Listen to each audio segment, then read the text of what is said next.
ETF index mutual funds నేర్చుకుని stock మార్కెట్లో రాణించాలనుకుంటున్నారా? వెంటనే ఈ నెంబర్కి కాల్ చేయండి. నమస్తే అమ్మా. నమస్తే అమ్మా. అమ్మా, మనకి పోలీస్ వర్గారోహణ ఉంది. ఈ రోజు యొక్క విశిష్టత ఒక్కసారి.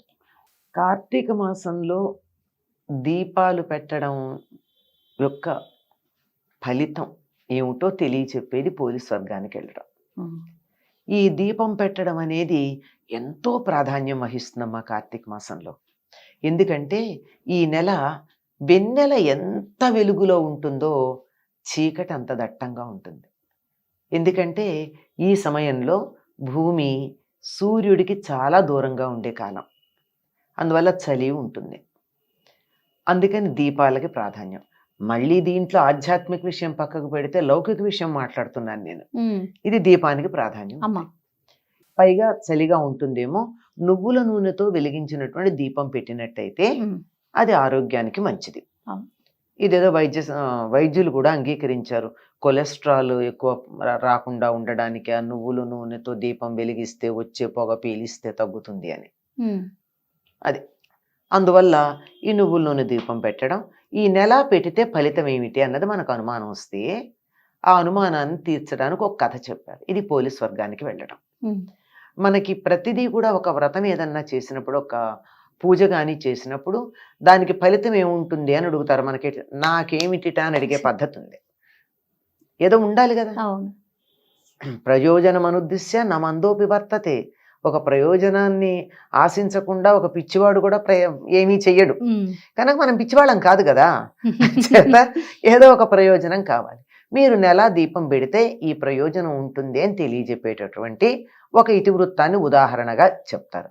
అందుకే ప్రతి వ్రతంలోనూ మీకు ఒక వ్రత కథ ఉంటుంది. ఈ కథలన్నీ కూడా ఈ భారతదేశంలో జరిగినవే. అందువల్ల ఒక్కొక్క కథ ఒక్కొక్క ప్రాంతంలో ఉన్నట్టుగా చెప్తారు. ఈ పోలీస్ వర్గానికి వెళ్ళేటటువంటి కథ పూర్తిగా గోదావరి తీరంలో జరిగినటువంటిది. గోదావరిలో స్నానానికి వెళ్ళినట్టే చెప్తారు అందులో. ఓకే అమ్మా. పైగా ఈ కార్తీక మాసంలో దీపాలు పెట్టుకోవడం అన్నది ఒక వర్గానికి ఒక వర్ణానికి చెందింది ఏం కాదు. అందరూ పెట్టుకోవాలి, అందరూ పెట్టచ్చు. వీళ్ళకి అర్హత ఉంది, వీళ్ళకి అర్హత లేదని కాదు. ఎందుకో అసలు ఇవేమీ తెలియకుండానే ఈ సనాతన ధర్మంలో ఒక సామాజిక వర్గానికి ప్రాధాన్యం ఉంది, ఒక దానికి లేదు అని దుమ్మెత్తుకొస్తూ ఉంటారు. ఇవి చదివితే అర్థమవుతుంది.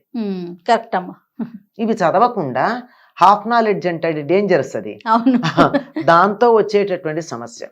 ఇదేమిటంటే ఒక చిన్న కథ చెప్పండి. నేను చాలా క్లుప్తంగా చెప్తాను. అందరికీ తెలిసిన కథే గనక అందులో తెలుసుకోవాల్సిన విషయాలకు ప్రాధాన్యం తప్ప కథకు కాదు. ఒక ఆవిడకి 5 అనుకుంటా కోడళ్ళు ఉంటారు. పై 4 కోడళ్ళు అంటే ఇష్టం, 5వ కోడలంటే ఎందుకో ఇష్టం ఉండదు. ఎందుకంటే జాతి వైరం అమ్మ, స్వభావాలు వేరుగా ఉంటే ఇష్టం ఉండదు అంతే. ఈ అత్తగారికి కార్తీక మాసం వస్తే వాళ్ళు గోదావరికి స్నానానికి వెళుతూ తన పెద్ద కోడళ్ళని తీసుకెళ్లేది. ముందున్న వారిని అందరినీ. ఈ చిన్న కోడళ్ళని రానిచ్చేది కాదు, రావద్దనేది. సో ఈవిడికి కూడా ఉంది కోరిక పాపం. అందుకని ఏం చేసేది, వాళ్ళు అలా వెళ్ళంగానే ఇటు పెరట్లో ఉన్న బావి నీళ్లతో స్నానం చేసి, ఆ పెరట్లోనే ఓ పత్తి చెట్టు ఉంటే పత్తి చెట్టుకున్న పత్తి తీసి ఓ ఒత్తిలాగా చేసి, క్రితం రోజు మజ్జిగ చేసినటువంటి కవ్వం ఉంది, ఆ కవ్వానికి ఈ ఒత్తిని రాచేది. కాస్త వెన్న అంటుకుంటుందిగా, అది దీపం తులసి దగ్గర పెట్టేది. పెట్టి అది మరి నేతి దీపం పెట్టిన ఫలితం ఆవిడికి. పెట్టి బియ్యం వాడేసుకునే బుట్టలను ఉంటాయి మనకి, అంటే వెదురుతో బుట్టలు ఉంటాయమ్మా. బియ్యం కడిగి అందులో వేస్తారు, పొడి పొడిగా వచ్చేస్తాయి. నీళ్లు కారడానికి కొంచెం ఖాళీలు ఉంటాయి కదా, ఈ బుట్ట దాని మీద బోర్లించేది. ఎందుకంటే దీపం దూరం నుంచి వస్తున్న అత్తగారికి వాళ్ళకి కనపడకూడదు. వాళ్ళు వస్తున్న జాడ రాగానే గబగబా ఇవన్నీ పక్కన పెట్టి ముసుగు పెట్టుకుని పడుకునేది. అమ్మయ్యా, పుణ్యం మాకే వచ్చింది, దీనికి పుణ్యం రాలేదని వాళ్ళు సంతోషపడ్డారు. అయిపోయింది. చివరి రోజు ఇలా నెల రోజులు చేసింది. అయిపోయింది.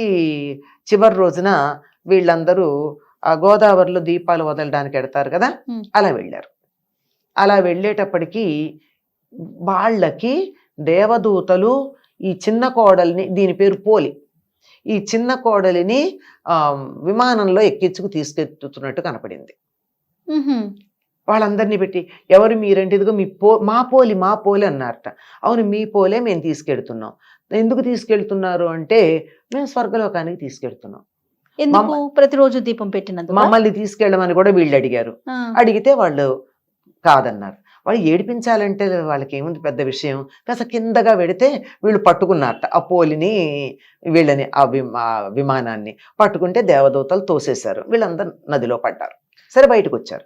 వచ్చి అదేమి మేము దీపాలు పెట్టాం, మేము కార్తీక స్నానాలు చేసాం, మేము కార్తీక దీపాలు పెట్టాము, అదేం చేయలేదు కదా, ఎందుకు తీసుకెడుతున్నారు అంటే మీరు ఎన్ని చేసినా పుణ్యం మీకే కావాలి, ఇంకొకళ్ళకి పుణ్యం రాకూడదు అని ఒక దుర్బుద్ధితో చేశారు గనక, ఇంకొకరికి పుణ్యం రాకుండా అడ్డుపడ్డారు గనక మీకు స్వర్గంలో అడుగుపెట్టే అధికారం లేదు. మీ మాట కాదనకుండా తనకు అందుబాటులో ఉన్నటువంటి వసతులతో తన దీపం పెట్టుకుంది గనక తనకి మేము తీసుకెడుతున్నామని చెప్పారు. అంటే అర్థం ఏమిటి కథలు? పుణ్యం అన్నది నాకే కావాలి అనేటటువంటి స్వార్థం ఉండకూడదు. పుణ్యం అందరికీ కావాలి అమ్మా. ఇతరులకు కూడా దాన్ని పంచాలి. మన దగ్గర ఉన్న వస్తువే నలుగురికి పంచి వాళ్లతో కలిసి అనుభవిద్దాం అనుకుంటామే, పుణ్యం కూడా ఇతరులకు వస్తే నీకేం నష్టం లేదుగా. ఇప్పుడు ఆ అమ్మాయికి ఆ పోలికి కూడా పుణ్యం వస్తే అత్తకిను తోడుకోడలకి నష్టమేం లేదు. కానీ అసూయ ఇంకోళ్ళకి రాకూడదు. ఇలా ఉన్నటువంటి వాళ్ళు స్వర్గానికి రారు. అంటే ఇందులో మనం నేర్చుకోవాల్సింది ఏమిటి? గోదావరికి వెళ్ళి స్నానం చేసే వీలు లేకపోతే ఇంట్లో చెయ్యండి. ఇంట్లో కూడా బావి లేకపోతే బకెట్లో నీళ్లతో చెయ్యిలా 3 సార్లు తిప్పి గంగా గంగా గంగా అంటే గంగ అందులోకి వచ్చి ఉంటుందిట ఈ నెలంతా. అంచేత గంగా స్నానం అని అనుకుని స్నానం చెయ్యండి. మాకు ప్రత్యేకంగా ఒత్తులు ప్రత్యేకంగా చేసి ఇంతంత నువ్వుల నూనె పోసి నీ దీపం పెట్టే వీలు లేదు అంటే ఎంత వీలైతే అంత దీపం పెట్టండి. భక్తి ప్రధానం. ఎంత కిలోల నూనె తెచ్చి దీపాలు పెట్టి ఇంకొకళ్ళకి పుణ్యం రాకూడదని అడ్డుపడినట్టయితే మీరు టన్నుల కొద్దీ నూనె వెచ్చించి బేళ్ల కొద్దీ పత్తితో దీపాలు పెట్టినా ఎక్కడున్న వాళ్ళు అక్కడే ఉంటారు. ఇది ఇందులో ప్రధానంగా గుర్తుంచుకోవాల్సింది. ఒకటి, మనకు అందుబాటులో ఉన్న వాటితో ధర్మాన్ని ఆచరించాలి. 2, ఇతరులకు కూడా మేలు కలిగేటు చూడాలి తప్ప నాకొక్కలకే పుణ్యం రావాలి అనేటటువంటి దురాశ ఉండకూడదు. ఇది తెలుసుకున్న వాళ్ళు ఒకవేళ ఏ కారణంగా నైనా కార్తీక మాసంలో దీపం పెట్టకపోయినా నమస్కారం చేసి నాకు ఇవాళ కుదరలేదు, ఎవరెవరు పెట్టారో వాళ్ళకి నమస్కారం చేస్తున్నాను అనుకున్నా మనకి సరైన పుణ్యం లభ్యమవుతుంది. ఈ వ్రతాల్లో ఈ నోముల్లో ఉన్నటువంటి కథలు చదువుకోవడం ద్వారా మనం తెలుసుకోవాల్సిన విషయాలు చాలా ఉన్నాయమ్మా. మన ప్రవర్తనకి సంబంధించిన విషయాలు ఉన్నాయి. ఇతరులు పుణ్యం సంపాదించుకోవడానికి సహాయపడు, నువ్వు వెళ్ళలేకపోతే, నేను గుడికి వెళ్ళలేకపోతే నీకు ప్రోత్సహిస్తామా, నువ్వు వెళ్ళిరా అంతే, చాలు. అంతే. అది లేకపోవడం వల్ల వాళ్ళు ఎంత చేసినా వాళ్ళకి పుణ్యం రాలేదు అని. ఇది పోలీస్ స్వర్గానికి వెళ్ళినటువంటి కథ.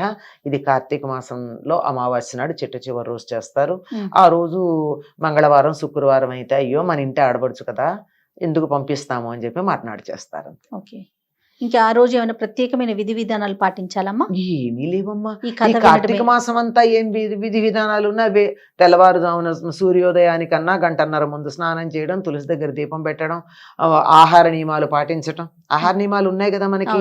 ఏదో సాత్విక ఆహారమే తింటాం, రజోగుణానికి సంబంధించింది తమో గుణానికి సంబంధించిన ఆహారాలు తినకుండా ఉండడం, అట్లాంటి నియమాలే ఉన్నాయి.